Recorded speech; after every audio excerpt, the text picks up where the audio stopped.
Imagine your best friend ghosting you right after your entire belief system starts collapsing like a sandcastle during high tide. Now imagine that friend is wearing Jedi robes and pretending like everything's fine while the galaxy burns behind him. That's Mace Windu. That's Count Dooku.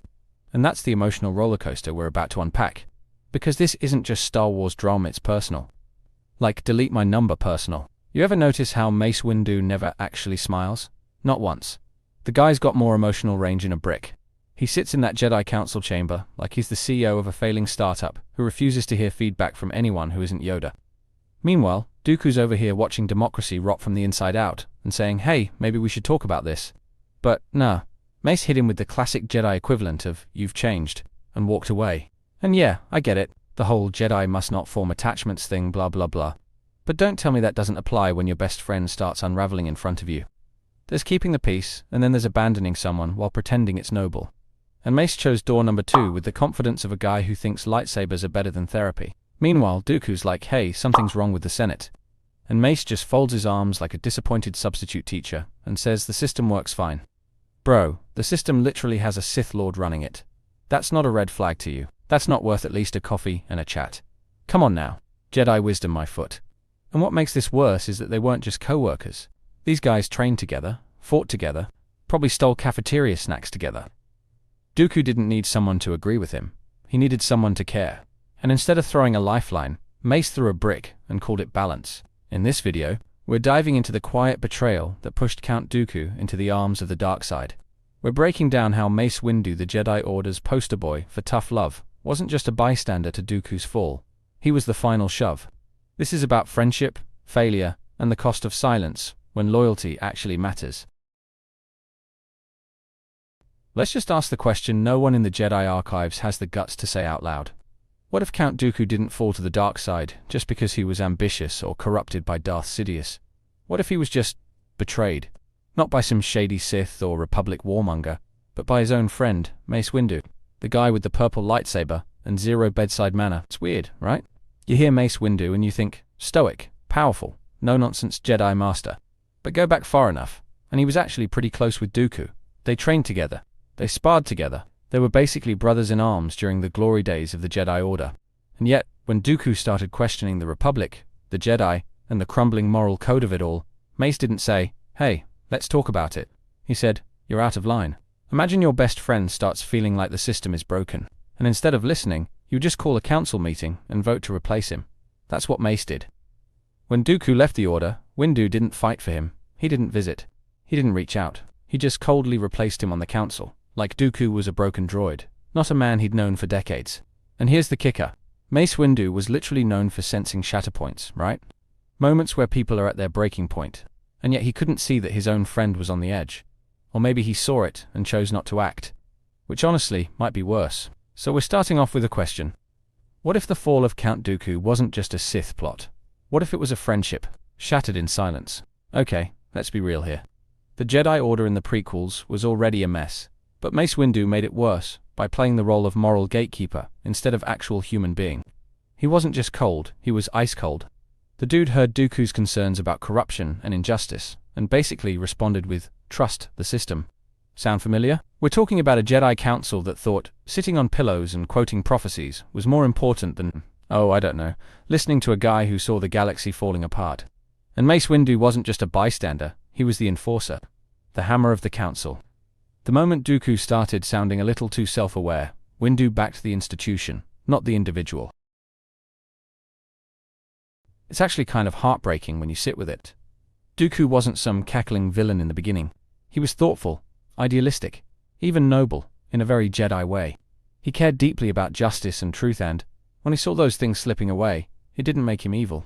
It made him lonely. You can hear it in his voice in Tales of the Jedi. That tired, bitter grief when he talks to Yaddle. Or the silence in his last conversations with Qui-Gon. The man had lost faith in the people who were supposed to walk with him in the light. And the loudest absence in that grief was Mace. When Qui-Gon died, Dooku broke. He knew the council had ignored warnings. He knew the Senate was rotting. And while Yoda remained distant and detached, and the rest of the council shuffled around in silence, Mace Windu offered. What? Nothing. Not even a word of comfort. This was a man grieving a fallen student and watching his worst fears unfold. And Mace Windu couldn't offer a single sign of warmth or understanding. It wasn't just political failure, it was a personal one. It was the final emotional blow in a series of quiet betrayals. So when Dooku finally fell, when he turned to Sidious and embraced the dark, it wasn't just about power, it was about pain. A pain that had been ignored for years, by the one person who should have noticed. Here's the crazy part. Dooku wasn't wrong. Not about the Republic, not about the Senate, not even about the Jedi. He saw the strings before anyone else. He was playing four-dimensional Dedrick, while the Council was still trying to figure out which end of the lightsaber to hold. He predicted the fall of the Republic before Sidious even made his move. He knew the Jedi were too close to the Senate, that their supposed neutrality had become a comfortable illusion. And you know who could have helped fix it from the inside? That's right, Mace Windu. Imagine if those two had worked together instead of splitting apart. The wisdom of Dooku and the strength of Windu. They could have challenged Palpatine long before the Clone Wars began. They could have reformed the Order, recentered the mission, and protected the galaxy from the shadows that were creeping in. But Windu was so committed to the rules that he couldn't see the revolution coming. He thought tradition was stronger than truth. And by the time he realized something was wrong, it was too late. The chessboard was flipped, and the pieces were already falling. It's wild to think about how close the galaxy came to real change, and how one broken friendship might have been the key to stopping the whole war before it even started. But here's where it gets interesting, because even though it ended in tragedy, Dooku's story still shines a light on what the Jedi could have been, what they still might be someday, if they learn from the silence that broke him. There's a version of this timeline where Mace Windu listens, where he chooses loyalty over pride, where he invites Dooku to speak, not to be judged, but to be heard. And maybe, just maybe, they walk out of that room with a plan, instead of a wedge between them. That version of the Jedi, the one that values empathy over hierarchy, that's the one fans wanted. That's the one we caught glimpses of in characters like Qui-Gon and Ahsoka. The ones who weren't afraid to question the Order, because they loved it enough to want better.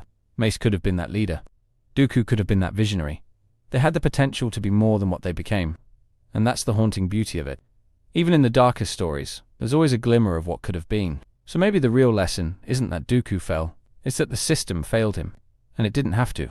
In the end, Dooku didn't leap into the dark side. He was pushed. Slowly, quietly, by 1,000 small disappointments. And the last push came from someone he once called a brother. Mace Windu didn't raise a weapon against Dooku until it was too late. But long before that, he turned his back. He chose silence over support, dogma over dialogue.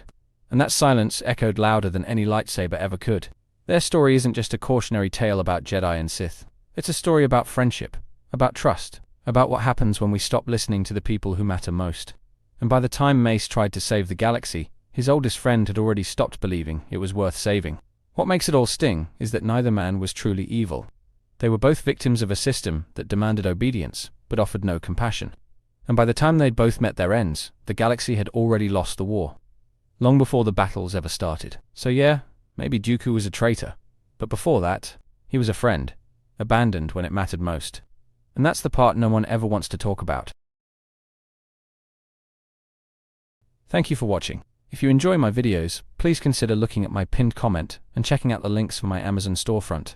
It contains my favorite Legos, my gear in which I make videos, and comics that I read on a daily basis. I update it constantly, so please, take a moment and click on the link. On top of that, check out my second channel, Critical Analysis Hub Plus, and my third channel, Critical Analysis Hub XP. Just one click would go on a long way in supporting my channels and future in YouTube.